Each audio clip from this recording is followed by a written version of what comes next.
A paz do Senhor, meus irmãos, mais um trimestre, nós vamos iniciar aqui, tá certo? Esse trimestre nós vamos tentar aqui trazer toda semana um comentário, uma pré-aula, tá certo? Para enriquecer todos aqueles alunos que gostam da escola dominical, tanto professores, tá certo? Que quer aí subsídios para dar uma melhor aula, tanto para os alunos que vai preparar a sua aula antes de ir para a sala, né? Que isso é bastante importante. Então, nesse trimestre aqui nós vamos falar sobre a carta aos Efésios, vamos falar aqui sobre a igreja eleita, certo? Um assunto aqui em uma carta que é muito grandiosa, tá certo? Tem muitas preciosidades nessa carta e sem dúvida nenhuma nós, no decorrer aqui dessas aulas, nós vamos aprender muito. Então esse trimestre nós vamos aqui tentar implementar, tá bom? Estamos aí tentando melhorar um pouco todas as aulas. Vocês vão ver que essa aula de hoje nós já vamos ter aí alguns recursos a mais aí nos vídeos, tá certo? Já vai ser um vídeo editado, onde a gente vai aí aplicar algumas coisas, sem dúvida nenhuma, que vai enriquecer, repito, tá certo, essa aula. Então vamos lá, vamos começar, tá? Então, para a gente começar hoje, nós vamos na aula de número 1. Você já vai ver aí na tela, tá certo? Aula de número 1, que nós vamos tratar hoje sobre a carta aos Efésios, saudação aos destinatários. Esse é o título da primeira aula, tá certo? Da lição de número 1. Lição essa que vai ser, ou que seria aplicado em 5 de abril. Eu falo seria porque, tá certo? Nós estamos ainda nesse período de quarentena e nós não estamos conseguindo ter nossa aula presencial. Porém, muitas pessoas estão fazendo aí online, ou estão gravando, como eu faço, ou então estão fazendo uma live da aula, tá certo? Para que ela seja aplicada. Então, nós vamos lá. Primeiro que nós vamos tratar aqui é ler logo o textuário, tá certo?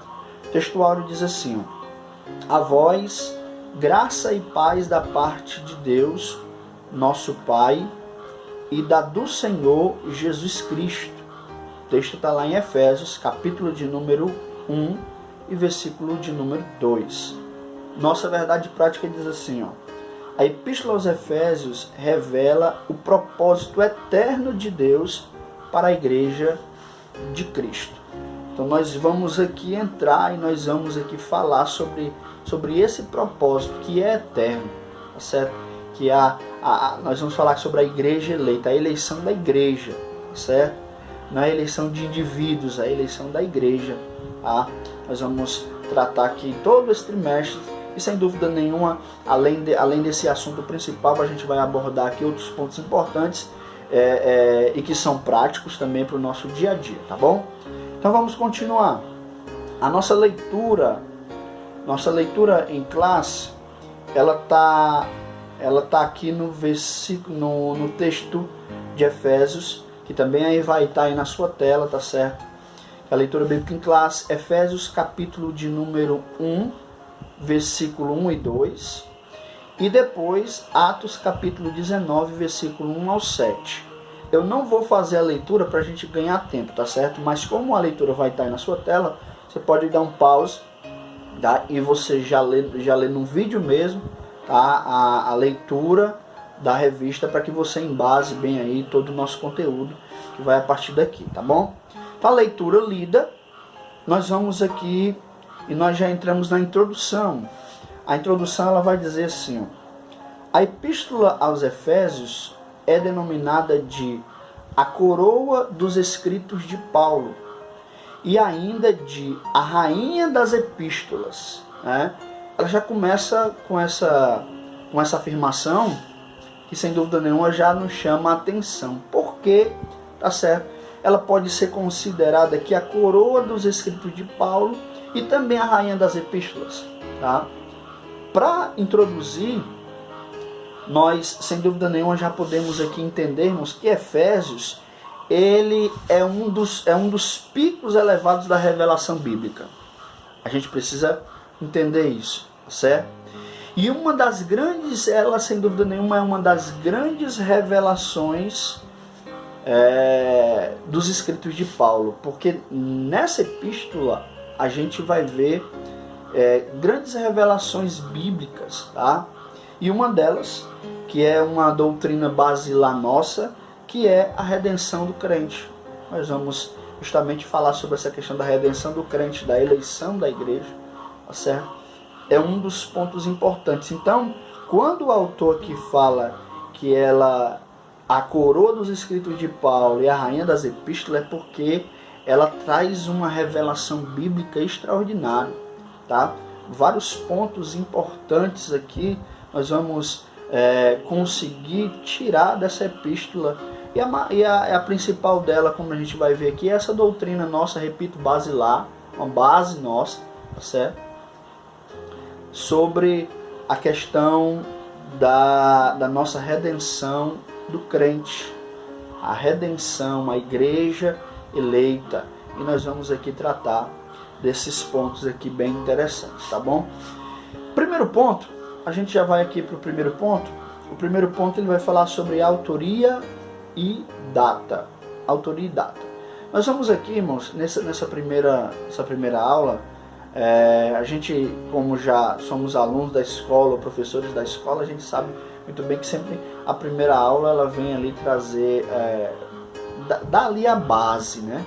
A gente entrar. Quando a gente vai tratar de livros propriamente ditos, sempre nós vamos trazer esse momento do autor, dos propósitos, da data. Sempre vai ser necessário isso, até porque a gente venha embasar, tá certo, todo o nosso conhecimento. Primeiro ponto, autoria e data. Ele diz assim, ó, na questão da autoria: conforme o costume da época, o autor inicia a carta declarando sua identidade. Paulo, apóstolo de Jesus Cristo. A gente vai ver aqui, irmãos, que como é uma epístola, é uma carta enviada, ele começa ali falando sobre a questão do autor da carta. Nós sabemos que o destinatário é a igreja de Éfeso, né? E alguns estudiosos também vão dizer que além da igreja de Éfeso, que era ali, vamos dizer, a matriz, existiam outras igrejas na circunvizinhança que essa carta também serviu para elas, tá certo? Mas aqui, para a nossa aula, a gente vai entender que o destinatário era a igreja de Éfeso, tá certo? Então, Paulo aqui ele se coloca como aquele que está enviando. Paulo, apóstolo, e ele se coloca ali realmente como uma pessoa, deixa bem claro a sua autoria. Então, para todos os pontos que a gente vai analisar, todos aqueles estudiosos da Bíblia, tá certo? Vão ter ali como base a autoria da epístola como sendo de Paulo, tá certo? Lá na frente, ele diz aqui algo interessante, que ele fala o seguinte, ó. Em hebraico, Saulo significa solicitado, provavelmente uma homenagem a Saul, o primeiro rei de Israel, que pertencia à mesma tribo do apóstolo. Já Paulo significa pequeno, era o seu nome romano, tá? Então, a gente vai ver que há um momento da vida ali do autor, que o seu nome era Saulo, a gente conhece muito bem a história, depois passou a ser Paulo, né? E eu estava preparando aqui esse comentário, e me veio uma frase na cabeça, eu até coloquei aqui: Saulo, que significa solicitado, Saulo foi solicitado, tá certo? Para ser o menor, ou seja, Paulo, pequeno. E tem um texto, eu gosto muito desse texto, eu vou até ler aqui para o tipo de introdução, 1 Timóteo capítulo de número 1, olha o que diz aqui o texto, 1 Timóteo capítulo de número 1, versículo de número 15, 1 Timóteo 1 e o 15, certo? Diz assim o texto, deixa eu abrir aqui, 1 Timóteo 1 e 15. Olha o que o texto diz. Esta é uma palavra fiel e digna de toda aceitação, que Cristo Jesus veio ao mundo para salvar os pecadores, dos quais eu sou o principal. Né? Isso é um texto bem emblemático de uma das falas de Paulo, né? Ele se colocando como aquele que é pequeno realmente, e esse é um texto emblemático que ele diz que é o principal dos pecadores. Então, Saulo solicitado, né, que isso simboliza o seu nome, passa a ser agora Paulo pequeno. Né? Então, Paulo, voltando aqui à frase que eu coloquei, Saulo foi solicitado a ser o menor, né, no serviço. Então, meus queridos, esse é o primeiro ponto que a gente precisa aqui abordar, um ponto bem introdutório, tá certo? Segundo item aqui, ele vai falar sobre a assinatura apostólica. Assinatura apostólica. Diz assim, ó: nas 13 cartas de sua autoria, o apóstolo se identifica como Paulo, nunca como Saulo, provavelmente por considerar o nome mais apropriado para evangelizar o mundo gentílico. E aqui a gente já para a gente analisar uma coisa, tá certo? Quando ele vai já pregar ali para os gentios, é chamado para pregar para os gentios, ele se intitula como Paulo, certo? Que era um nome ali romano, ou seja, ele ia pregar ali para os gentios. Então, para uma aplicação bem interessante aqui, que eu coloquei, que a gente pode levar para a sala de aula, é que Paulo, ele teve um ministério direcionado por Deus, tá? Inclusive em relação ao seu nome, porque ele usa ali, ele deixa de lado o Saulo, né? Que era também um nome de origem judia, e agora ele passa a usar ali Paulo, tá? O nome de origem gentia, porque ele seria ali, a partir daquele momento, o apóstolo dos gentios, tá certo? Então, ele foi direcionado por Deus, inclusive na questão do seu nome. Tá? Deus direcionou o ministério de Paulo ali de uma maneira extraordinária, inclusive nesse sentido. O autor aqui da revista ressaltou algo que é bem interessante de ser notado, tá bom? Então isso merece ser aí dado ênfase na sala de aula. Uma outra coisa, irmãos, a gente vai continuar aqui lendo o ponto. Olha o que o ponto diz. Outro detalhe relevante é a reivindicação de sua autoridade apostólica com a ressalva pela vontade de Deus. A gente vai ver aqui Efésios capítulo de número 1 e versículo de número 1, tá certo? Ele fazendo aqui, dizendo que ele era apóstolo, mas pela vontade de Deus, pela vontade do Senhor, não era pela vontade dele, certo? Ele deixa bem claro aqui que era vontade do Senhor. Então, a gente vai notar, tem um texto, tá, de Atos capítulo de número 9 e versículo de número 15, Atos 9, 15, vou abrir aqui para a gente ler esse texto. Atos 9, versículo de número 15, diz assim, ó: disse-lhe, porém, o Senhor, isso Deus falando para Paulo, tá? Vai, porque isso o Senhor falando para Ananias, aliás, desculpa, tá? Vai, porque este é para mim um vaso escolhido para levar o meu nome diante dos gentios e dos reis e dos filhos de Israel. Quando Paulo acabara de ter ali um encontro com o Senhor a caminho de Damasco, ele passa por aquele período que ele fica ali sem enxergar.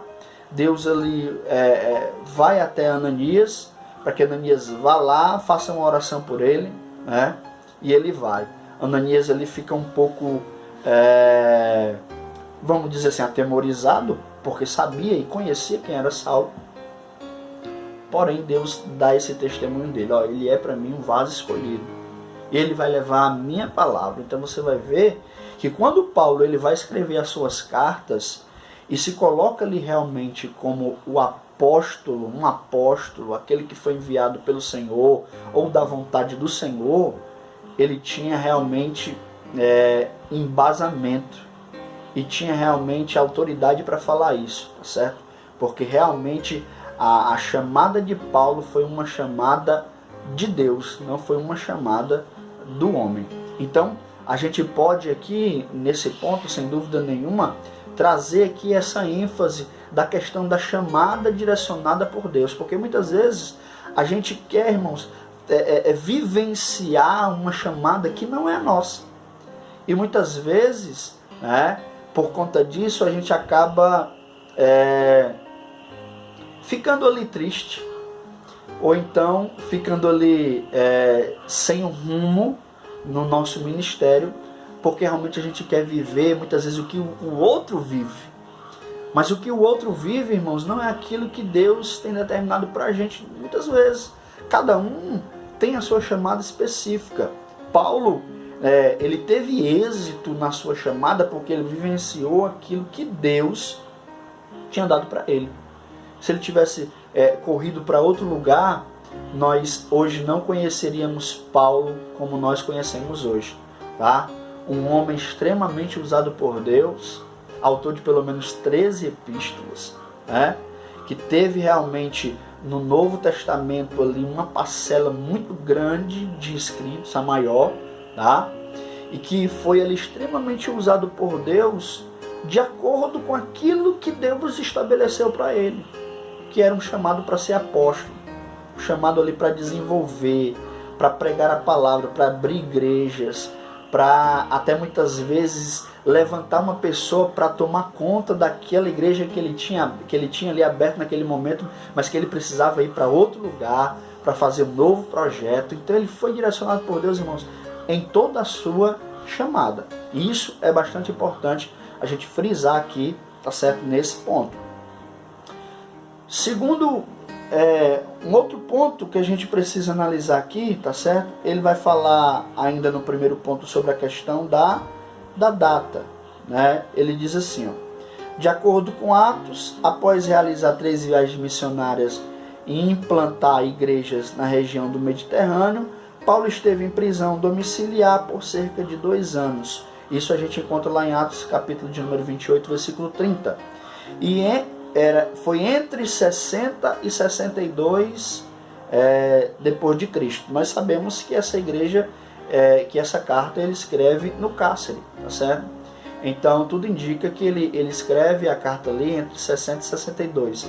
Quando a gente vai analisar a Bíblia de Estudo Pentecostal, ela diz que foi cerca do ano 62, tá certo? Ano 62 depois de Cristo, tá bom? Então essa é a provável data aí. O que a gente não vou dizer assim cravar, mas o que a gente entende, já que ele escreveu em cárcere, que foi de 60 a 62 depois de Cristo, tá certo? Então a gente pode analisar aí essa questão, mais provavelmente o ano de número 62, tá bom? Vamos lá, agora nós vamos para o segundo ponto. O segundo ponto, meus irmãos, nós vamos falar aqui sobre os destinatários. Quem foram os destinatários? E a gente sabe muito bem aqui quem foram os destinatários, tá certo? Olha o que ele diz aqui, ó. A cidade de Éfeso. Fundada por volta de 1050 a.C., tornou-se um centro político, comercial e religioso da Ásia Menor, atual país da Turquia. Era uma cidade litorânea cujo porto desaguava no mar Egeu. Sua rua principal era pavimentada em mármore, com colunas trabalhadas em ambos os lados. Você vai ver que a cidade era requintada, tá certo? Ela era uma cidade ali, além de ser populosa para a época, era uma cidade ali, irmãos, que quando a gente vai ver a questão da urbanização, era vista como uma cidade modelo. Olha mais o que o ponto diz. Era considerada uma metrópole com cerca de 500 mil habitantes. Tinha o maior anfiteatro do mundo, com capacidade para 25 mil espectadores. Ora, irmão, se hoje, quando a gente vai analisar, para se criar um espaço como esse, para caber 25 mil pessoas, tá certo? Já é algo grande, imagine para aquele tempo, tá certo? Então era uma cidade em relação à sua urbanização, tá certo? Tanto é que era uma cidade turística, tá? Muitas pessoas iam para lá realmente vindo de outro lugar para conhecer a cidade. Era uma cidade turística na época, certo? Continuando, diz mais, próximo dali ficava o estádio com a pista de corrida e a arena onde ocorriam as lutas entre animais selvagens, como também entre homens e animais. Você vai ver que a cidade era um centro de eventos, certo? Tudo que poderia chamar a atenção ali, a cidade, ela tinha. Aí eu, olhando aqui esse ponto, anotei aqui uma coisa interessante, é que diante de tudo que a cidade possuía, Paulo, ele ansiava que seus leitores crescessem na fé, no amor, na sabedoria e na revelação do Pai da glória. Quando a gente vai analisar a carta aos Efésios, irmãos, diferente de outras cartas, Paulo, porque ele não vai tratar sobre, por exemplo, quando ele vai tratar com a igreja de Corinto, ele vai tratar muito sobre os falsos profetas, que a igreja soubesse ali distinguir quem era o falso profeta, quem era o verdadeiro apóstolo, quem não era, tá? Na carta aos Efésios, ele não vai tratar sobre essas questões doutrinárias, tá? Propriamente ditas aqui, ou então refutação de uma doutrina imposta, por exemplo, por um falso profeta, alguém que se levante ali em nome de Jesus, mas que não era um servo de Jesus, como aconteceu na igreja de Corinto, tá certo? Mas Paulo, ele vai ali fazer com que o povo, com que os seus leitores, a ânsia de Paulo era que o povo, em meio a tudo isso que eles vivenciavam, essa cidade modelo, essa cidade turística, essa cidade que tinha muitos pontos, tá certo, que poderia tirar a atenção do povo, ele manda essa carta para que o povo realmente começasse ali a buscar, tá? Que eles crescessem na fé, no amor, na sabedoria, na revelação de Deus, tá certo? Era isso daí que ele gostaria que acontecesse, que o povo tivesse esse entendimento, tivesse esse proceder, tivesse essa vontade, tá certo? Então era isso que ele desejava do povo. Então, para a gente aplicar esse ponto aqui, irmãos, a gente vive hoje em um mundo que ele sem dúvida nenhuma tem muito a oferecer de entretenimento. E por conta disso, o que acaba acontecendo, tá certo? É o povo deixando de lado aquilo que é importante, ou seja, crescer na fé, crescer no amor, crescer no entendimento de Deus, para que você fique ocupado em muitas outras coisas que muitas vezes não vai te trazer uma edificação espiritual, moral, tá certo? Para a tua vida. Então, nesse ponto aqui, a cidade tinha tudo isso para oferecer, mas Paulo ali ansiava que o povo crescesse, fosse na fé, no entendimento, na busca por Deus, tá bom? Vamos lá, continuar aqui os nossos pontos. Eu agora vou aqui para o ponto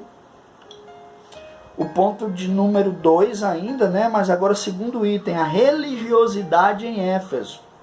A cidade abrigava o templo de Ártemis, que era Diana, a deusa da fertilidade, construído em mármore.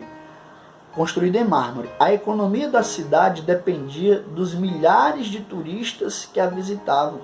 Sua maior fonte de renda era o comércio de nichos de prata vendidos no templo, razão pela qual seus moradores ficaram alarmados com a pregação de Paulo contra a idolatria. Quando Paulo chega na cidade, irmãos, pregando contra a idolatria, a gente vai ver isso em Atos capítulo de número 19, a gente vai ver, irmãos, que eles ficaram, não, eu tenho uma fonte de renda, eu vendo aqui os nichos, tá? Para que você não sabe, nichos era uma espécie de templos que eles faziam em prata, em miniatura, e dentro desses templozinhos em miniatura, eles colocavam lá a imagem da deusa, ou também esses nichos ele poderia ser de outro material, formando ali uma espécie de gruta, tá certo? Então isso daí já era uma escultura maior, aonde se colocava ali a deusa, tá certo? Então ele tinha um forte comércio em relação a isso. Então imagina Paulo chegando ali, pregando a questão do Deus verdadeiro, né, do Deus único, falando sobre Cristo, refutando ali Diana. Então eles ficaram a primeiro momento ali endurecidos, né, sobre aquela questão. Mas quando a gente vai ver a história, Deus ali toma a vida de Paulo poderosamente, tá certo? E a gente vai ver que a igreja de Éfeso, ela cresce, tá certo? E fica ali, sem dúvida nenhuma, uma igreja muito forte, uma igreja muito grande, bom? Então a gente já vê aqui a persistência de Paulo diante das dificuldades que ele teve ali, de pregar o evangelho, de muitas pessoas contra, de muitas pessoas querendo ali, o refutando, até porque ali existia uma fonte de renda, tá certo? Então a gente olha para essa questão aí e a gente vê um Paulo resoluto em relação a pregar o evangelho, tá bom? Então isso a gente pode aplicar sem dúvida nenhuma aí para as nossas vidas, tá? Viver como Paulo, que mesmo diante da dificuldade que ele encontrou ali na cidade de Éfeso, ele continuou pregando a palavra. Continuando, vamos lá. Terceiro subitem do segundo ponto, ele vai falar a igreja de Éfeso. Ele diz assim, ó: Paulo evangelizou a cidade e seus arredores durante 3 anos. 3 anos, irmãos, ali, Paulo, ele pregou naquela cidade, certo? 3 anos ele passa ali. O texto, irmãos, que vai comprovar isso, eu quero ler aqui para a gente fazer uma análise do texto, tá certo? E fazer uma aplicação. Atos, capítulo de número 20, versículo 31. Atos 20, e o versículo é o 31. Olha só o que o texto diz. Atos 20 e 31. Olha só.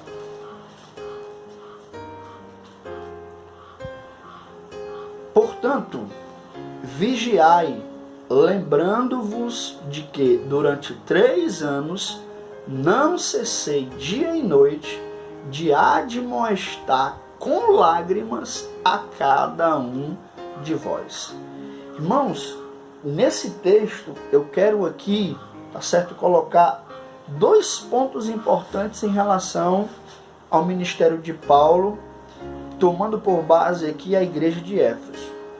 Quais as 2 características que eu quero colocar aqui? Primeiro, perseverança. Ele passa ali 3 anos pregando a palavra, ensinando, tá certo? E uma outra coisa que a gente pode aplicar aqui, além da perseverança, é o que? É empatia. Porque a gente vai ver que Paulo aqui, irmãos, ele pregou, foi perseverante, e ele com lágrimas, tá certo? Com lágrimas, ele fazia todo esse processo. Imagino as lágrimas vindo por conta das dificuldades, mas as lágrimas também, irmãos, vindo de uma pessoa que era empática. Ela tinha empatia pelas pessoas. Ou seja, via a necessidade que as pessoas tinham de ter a sua vida transformada por conta do pecado que abundava em cada uma de suas vidas. Então ele fazia o possível para pregar a palavra para aquelas pessoas. Porque ele sabia que aquelas pessoas necessitavam daquela palavra. Ele sabia que aquelas pessoas necessitavam de ajuda. Por isso que ele perseverou. Por isso que ele vai ali com toda a força, com toda a perseverança, nem que para isso ele perdesse ali, entre aspas, 3 anos da sua vida pregando naquele lugar, mas ele sabia, tá certo, que aqueles que vão ali, irmãos, plantar, mesmo que seja com lágrimas, depois ele vai colher com alegria, certo?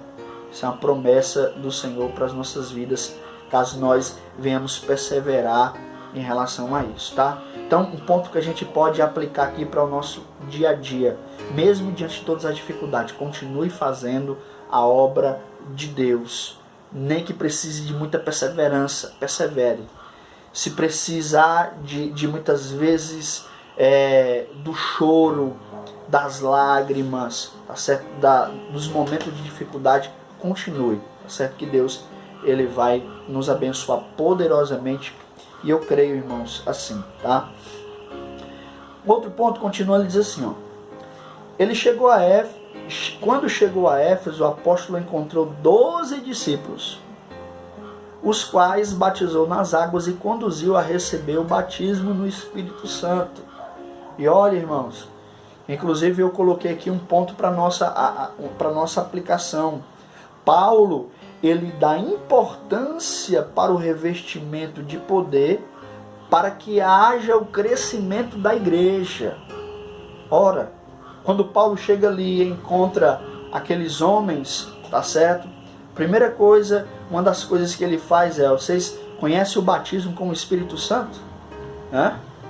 E levam aquelas pessoas, e aquelas pessoas ali, irmãos, recebem ali pela imposição de mãos o batismo, tá certo? Em suas vidas. Então a gente precisa entender, repito aqui, que a gente pode aplicar isso, tá certo? Paulo, ele dá importância para o revestimento de poder que ocasionará o crescimento da igreja. Quando a igreja está revestida de poder, da unção do Espírito Santo, tá certo? A igreja, ela tende a crescer. Só você olhar lá no início de Atos dos Apóstolos, depois de Atos capítulo de número 2, como a igreja deu um boom, um crescimento extraordinário, porque ali agora o poder de Deus, do seu Espírito, estava agindo na vida das pessoas, tá certo? Então, ponto importante, seja cheio do Espírito Santo, tá certo? Para fazer e cumprir o seu ministério, você vai ver que a igreja, sem dúvida nenhuma, vai a cada dia crescer, tá bom? Outra coisa, continuando aqui, irmãos, ele diz assim, em Éfeso Deus usou Paulo poderosamente e a igreja crescia, pois até os lenços e aventais do apóstolo foram usados para curar os enfermos e expulsar os demônios. Preste atenção nisso, tá? Isso sem dúvida nenhuma tem que ser abordado na sala de aula, tá? Abordar o quê?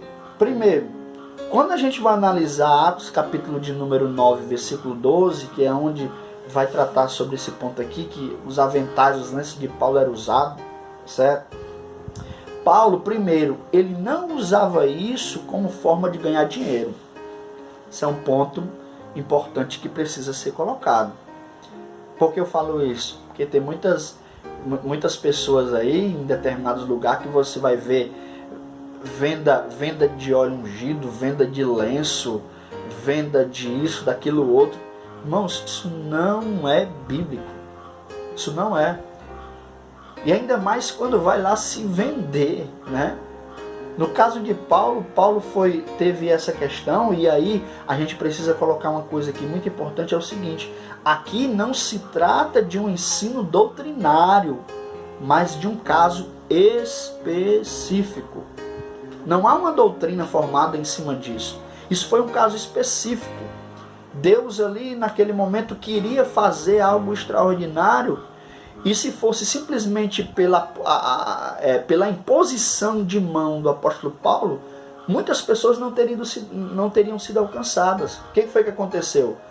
As pessoas que conseguiam chegar a Paulo ali usado, cheio do Espírito Santo, colocava a mão sobre elas e elas eram curadas. Mas tinha pessoas que Paulo ele não conseguia ir. O que é que fazia? Os lenços dele eram levados. Os aventais que ele usava ali na sua profissão de fazedor de tenda era levado muitas vezes, e ali Deus operava um milagre através daquele gesto. Agora repito, isso não é doutrina, tá certo? Isso foi um caso específico que aconteceu com Paulo. Não estou dizendo aqui que isso não pode acontecer. Irmãos, se eu acredito nos dons espirituais, que Deus ele continua agindo, tá certo? Esses dias, eu não posso querer colocar Deus na caixinha e dizer assim, não, aconteceu só naquele momento e hoje não acontece mais. Isso pode acontecer em algum momento pela graça de Deus e pela permissão de Deus? Eu acredito que pode. Mas agora isso não é regra. Não é, sem dúvida nenhuma, uma doutrina. Isso foi um caso específico. Pela vontade de Deus, ele pode fazer tudo na hora que ele quer. Mas isso não pode virar doutrina, nem pode virar, irmãos, um comércio. Repito, fazendo o que algumas pessoas aí já fizeram, que é, muitas vezes, vender esses objetos como se esses objetos fossem ali levar uma cura, fazer um milagre. Isso não existe, certo? Então isso precisa ser abordado aí, pode ser um ponto prático para ser abordado, tá certo? Na aula. Continuando, o quarto ponto aqui, ele vai falar sobre a saudação epistolar. Ele fala assim, para a gente passar por esse ponto: a saudação é a mais breve dentre todos os escritos de Paulo. Ele se dirige aos santos e fiéis em Cristo Jesus. Isso é, aqueles que foram separados e consagrados para ser a propriedade exclusiva de Deus. Paulo os cumprimenta com as palavras graça e paz, uma expressão que lembra o favor gratuito e imerecido de Deus. Tá certo? Então, ele só vai falar aqui sobre a questão da sua saudação. Então, ele fala aqui, ele bota aqui uma saudação que muitas vezes algumas pessoas usam, né? Graça e paz, ou então, como é mais usual, a paz do Senhor. Mas isso aqui ele traz uma, vamos dizer assim, uma lembrança. Primeiro, nesse ponto aqui, graça e paz. Ele traz ali uma lembrança sobre a graça de Deus sobre a nossa vida. E o que essa graça ela nos proporciona, que é a paz do Senhor. Ele é um Deus de paz. Vamos continuar? A gente já vai aqui caminhando para o nosso final, o terceiro ponto, tá certo? Terceiro ponto aqui, para a gente analisar. Aliás, deixa eu ler aqui, era para mim ter lido aqui a síntese do tópico.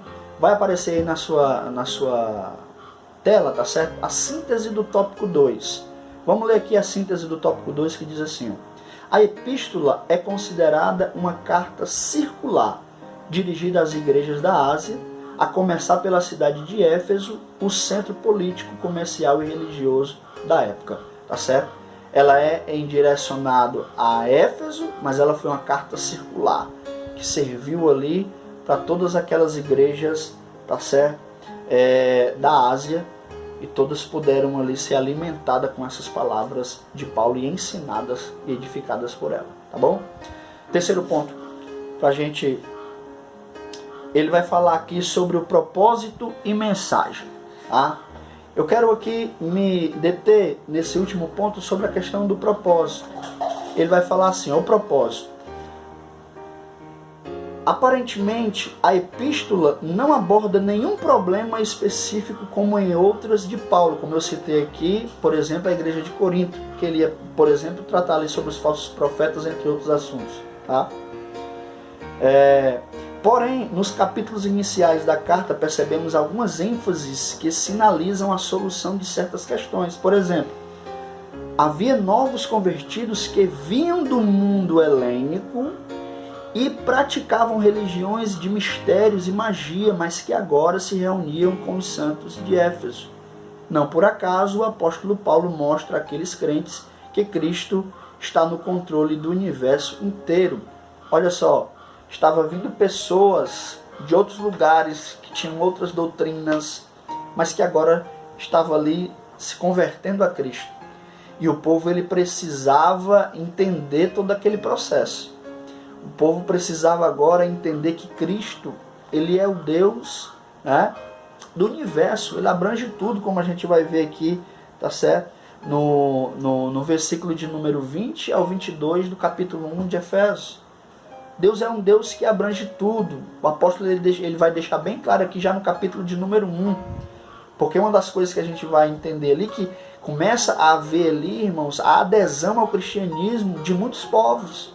Pessoas se convertendo, deixando ali, por exemplo, como ele falou, que suas religiões de mistério, de magia, e agora se juntando à cristandade.